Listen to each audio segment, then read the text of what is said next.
How on earth can you draft a floor plan to scale in SketchUp from a sketch someone sends you? Pretty easily, actually. Sometimes you receive or create a sketch or hand draft of a floor plan, elevation, or other hand-drawn design element and want to put it into SketchUp. The first thing you should do is scan the document as an image file. If you're using a Mac, you can import a PDF file.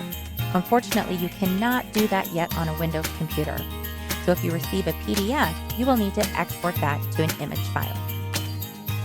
From the File folder, where that hand draft is saved, you will click, hold your mouse, and drag it into your SketchUp model. The image file is placed with the Scale tool activated. Before we rescale the drawings, we need to measure something we know the dimensions of with the Tape Measure tool. I'm going to hit the spacebar to get out of my Scale command, or you can choose the Select arrow. Get into Top View, and let's measure. At the bottom of our hand draft, it says the overall width on this side is 33 feet. Activate your Tape Measure tool with T, zoom in, and click one side,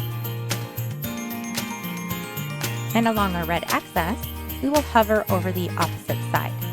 Because this is a hand draft and we don't have endpoints to snap to, we are approximating this measure.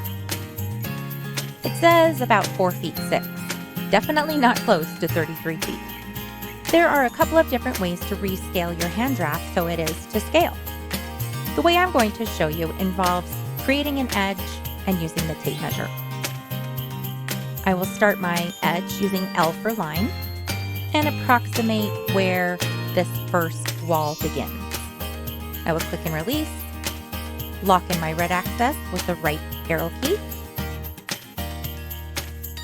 and move over to the opposite side. And click to place, spacebar to get out of your command. We will measure this edge with 2 clicks. T for tape measure, click one endpoint, click the opposite endpoint, and then type 33 feet and hit enter. It asks us if we want to resize the model. What that means is that every single item inside your model will be increased by 33 feet. Typically, we don't want to do this if we have other objects in our model that we plan to use. The only other object inside my model is my 2-dimensional person who I'm going to delete anyway, so resizing my entire model is just fine. You can click yes or hit enter. What we see now is a zoomed in white space, which gives us a little hint that our rescale worked. I will hit the spacebar to get out of my tape measure tool, and zoom extends.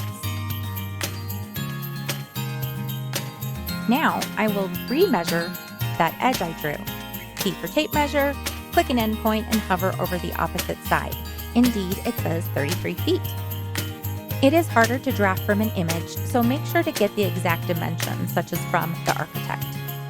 We do have dimensions on this hand draft that allow us to create the exterior portions. I can carry this line up, activate my line tool, click an endpoint, and it says the shipping container, which is this area here, should be 48 feet long. Lock in my green axis with the left arrow key and type 48 apostrophe and hit enter. If I zoom in, I can see that it's just a little shy from the top of this hand draft, but I want to use what I typed in because those are exact increments. Moving back on the red axis, zoom out a little bit here, I can see that the shipping container is 8 feet 6 inches wide. Lock in my red axis and type 8 feet 6 and hit enter. It does go past this area, but again, I'm using exact increments.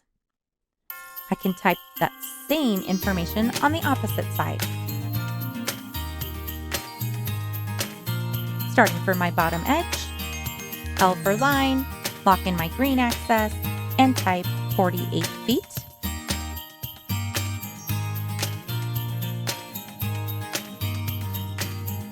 Lock in my red axis, and type 8 feet 6. Then spacebar.